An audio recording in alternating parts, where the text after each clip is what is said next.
Në muajin gusht të vitit 2025, Mali i Zi miratoi ligjin e ri për legalizimin e objekteve të paligjshme, duke hapur një proces me rëndësi etike për mijëra qytetar. Fillimisht afati për dorëzimin e kërkesave ishte caktuar deri më 14 shkurt 2026, por ndërkohë ai është hyrë deri në gusht të këtij viti, duke u dhënë qytetarëve më shumë kohë për të përmbushur detyrimet ligjore. Regjistrimi i objekteve në kadastër mbetet një nga kushtet minimale për të shmangur prishjen, humbjen e pronësisë dhe gjobat e larta. Në Ulqin interesimi i qytetarëve ka qenë i madh, por bashkë me të kanë lindur edhe shumë pikpyetje. Sa kërkesë janë dorëzuar deri tani? A pritet të ketë sërish ndryshimet e afateve? Si do të llogaritet çmimi i legalizimit dhe në sa zona do të ndahet territori? Çfarë do të ndodhë me objektet që nuk mund të legalizohen dhe si do të ndikojnë ndryshimet e planifikuara në ligj, përfshirë heqjen e kufirit të largësisë mes parcelave? Për të dhënë përgjigje këtyre çështjeve në këtë material jemi në bisedë me sekretarin e Sekretariatit për Planifikim Hapësinor dhe Zhvillim të Qëndrueshëm në Komunën e Ulqinit, Shkelzen Sulejmani, i cili do të sqarojë procedurat, statistikat aktuale dhe ndikimin konkret të ligjit për qytetarët. Po, në fakt, afati për regjistrimin e objekteve në katastër ka qenë mesi i shkurtit të këtij viti, por me ndryshimet e reja ligjore, të cilat hyjnë në fuqi në datën e publikimit, është bërë shtyrja e afatit për regjistrim të objekteve në katastër dhe data e re është 6 muaj me vonesë, do të thotë afërsisht mesi i gushtit të këtij vit që jemi. Përveç këtij ndryshim, kemi edhe disa ndryshime tjera të vogla në procedurë, por megjithatë kjo është ndryshimi kryesor i cili ndikon më së shumti në interesin e qytetarëve në këtë procedurë. Do të thotë regjistrimi është ende aktual dhe do të jetë deri me datën 15 gusht ose 14-15 mesi i gushtit, sipas konditave ligjore. Sa kërkesa kemi pasur deri tani? Të 6 muajin e parë fillimisht. Aktualisht neve i kemi të gjitha kërkesat prej vitit 2018 aktive. Për këtë arsye edhe ndoshta si vëllim nuk kemi pas shumë kërkesa, sepse kemi këmbgul prej fillimit që kërkesat cilat kanë qenë deponuar prej vitit 2018 dhe të papërmbyllura i kemi mbajtur aktive. Me ndryshimin e ligjit i cili ka ndodhur tani, ai na ka jap të drejtë sepse i vlerëson këto kërkesa të gjitha si aktive. Do të thotë në total kemi rreth 7.000 kërkesa për legalizim, cilat janë të deponuara apo të kërkesat të deponuara në sekretariat prej vitit 2018, domethënë aktive. Prej tyre mund të themi se një numër i konsiderueshëm është deponuar nga hyrja në fuqi e ligjit të ri, por duhet pas parasysh se ka qenë një periudhë kohore deri në momentin kur kemi fituar orto-incizimin, ku kërkesat edhe nuk i kemi pranuar, për arsye se sipas ligjit ato duhet të vërtetohet ekzistenca e atij objekt në ortofoto-incizim. Kështu që megjithatë, si numër total, mund të themi se gjitha kërkesat janë aktive dhe në bazë interesit të qytetarëve, të gjitha ata janë të interesuar për të vazhduar procedurën sipas ligjit. Çfarë tregoi procesi i ortofoto-incizimit? Themi sa objekte kemi të cilat duhet të jenë pjesë e këtij procesi? Nëse flasim për këtë ortofoto-incizimin e ri dhe ta përputhim apo ta analizojmë të bëjmë një analizë me atë të vitit 2018, kemi një numër të konsiderueshëm objekteve, nuk mund të flasim për shifra të sakta, sepse ashtu siç edhe Ministria dha në deklaratat e fundit, disa objekte edhe nuk evidentohen shumë mirë, cilat janë në zonat rurale, pastaj incizimi 3D është vetëm për zonën urbane, kështu që por mund të flasim për një rritje prej ndoshta 30 apo 40% në raport me vitin 2018. Kryesisht zonat e sulmuara me ndërtim të egër kryesisht janë në zonat afër zonave urbane, kryesisht zona Shtojit. Megjithatë, kohët e fundit shihet edhe një shtrirje edhe më e gjerë larg prej zonave urbane ku shihet qartë që ka filluar të ekzistojë ndërtimi i egër në masë. Ne e dim që le të themi diskutohet shpesh edhe në qytet që kanë ndryshuar pamja e qytetit edhe pjesëve të tjera. Në këtë rast kur le të themi të gjitha objektet në një farë mënyrë mund të arrijnë deri tek legalizimi. Çfarë ndodh me problemet që kemi në teren, si me kanalizimet, si me gjitha bllokimet le të themi që vijnë deri tek përmbytja, çfarë bëhet në këtë rast? Apo ka edhe objekte që edhe mund të arrihet deri tek prishja pasi që nuk mund të jenë legalizuar? Kryesisht ligji parasheh legalizimin në një numër shumë të madh apo mund të themi legalizim në masë. Kështu ta përkthejmë në terma më popullore. Por është i qartë në aspektin për objektet cilat gjenden bien ndesh me infrastrukturën.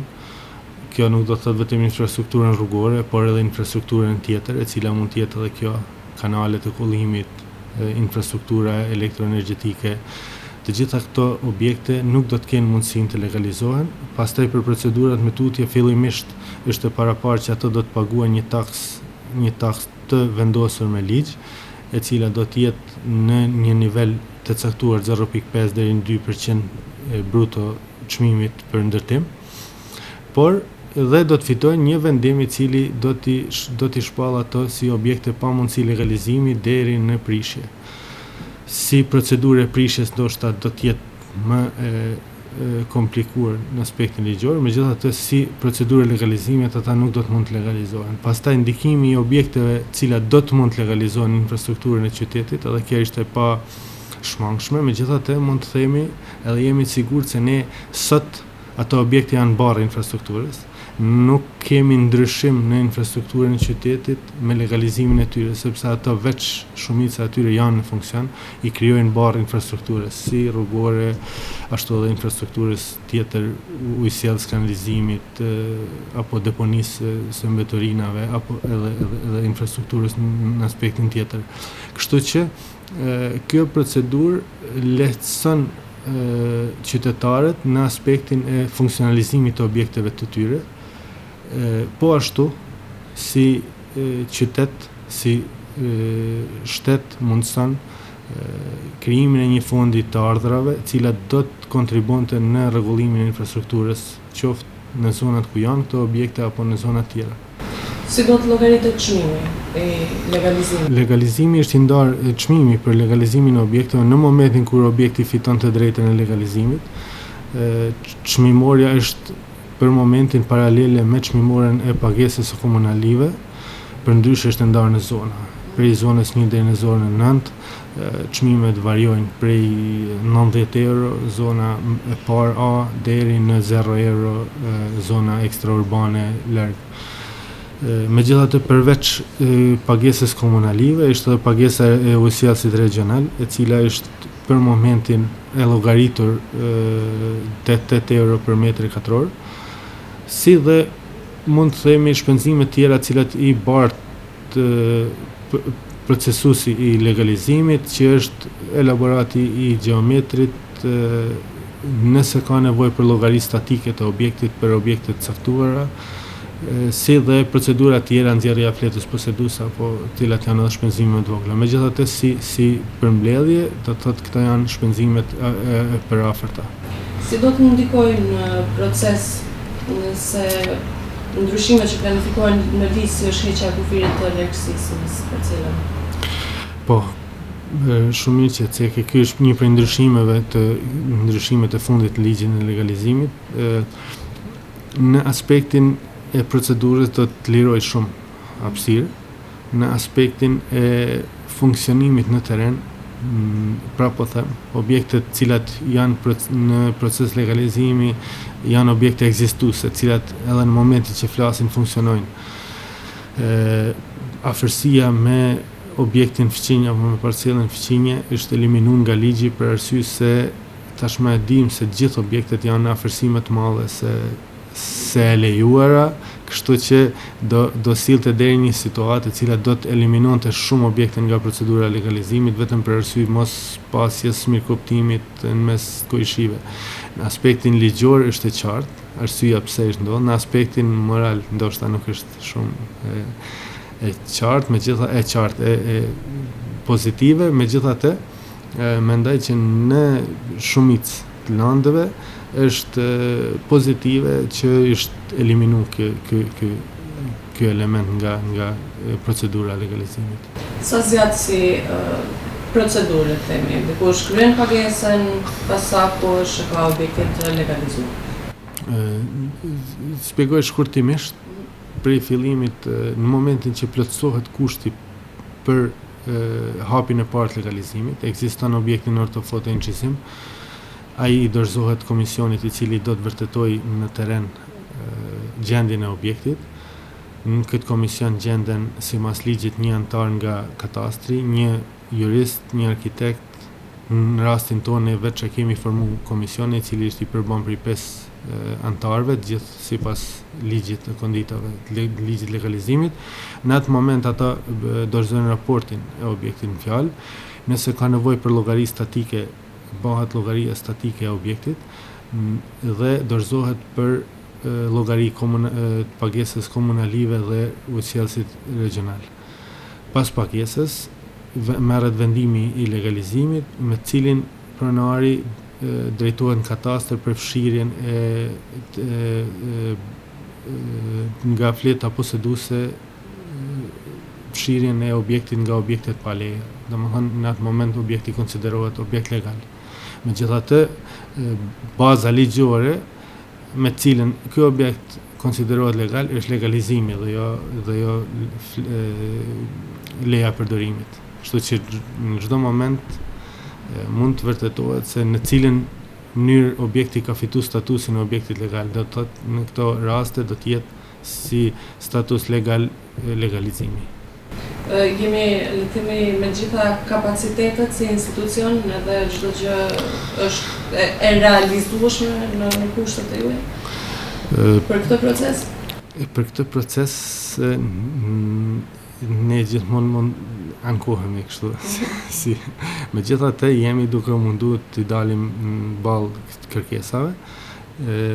Jemi ndoshta një hap më shpejt se sa konditat ligjore. Nuk jemi vonuar në asnjë prej procedurave, jemi duke i përcjell gjitha me kohë në respekt të kërkesave. Megjithatë, si proces nuk ecë me ritmin cilin e kemi pritur. Kjo për arsye të ndryshme, këtë tregon edhe ndryshimi i cili erdhi i ligjit sapo hyrë në fuqi, tregon se ka pengesa, ka ngecje. Por interesi i qytetarëve vazhdon të jetë i madh. Ne mund të themi një dhënë shumë interesante pozitive që nga hyrja në fuqi e këtij ligji kemi një numër të madh objekteve të cilat janë legalizuar, do të thotë prej shtatorit të këtij vit deri në momentin që flasim, kemi një numër të objekteve të legalizuara i cili ndoshta është i barabartë me numrin e objekteve të legalizuara për 3 vite më herët. Kështu që shihet një ndryshim, një interesim më i madh, edhe mendoj që me hapjen e procedurës, me hapjen e mundësisë për legalizim, do të kemi një numër të konsiderueshëm të objekteve të cilat do të legalizohen në raport me kërkesat, normalisht me kërkesat e qytetarëve. Qëndrojmë mirë në raport me komunat e tjera?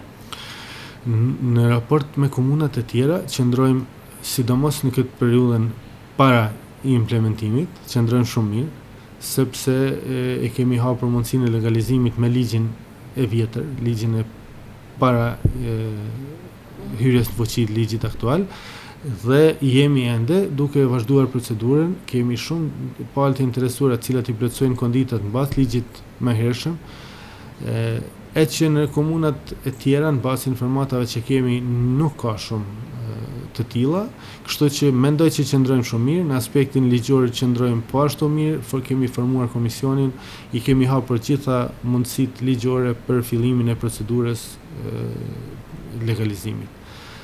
Në raport me qytetet bregdetare, qëndrojmë pothuajse në të njëjtin nivel ose më lart, në raport me qytetet veriore ndoshta një hap më para, ashtu si sillen gjitha proceset e tjera.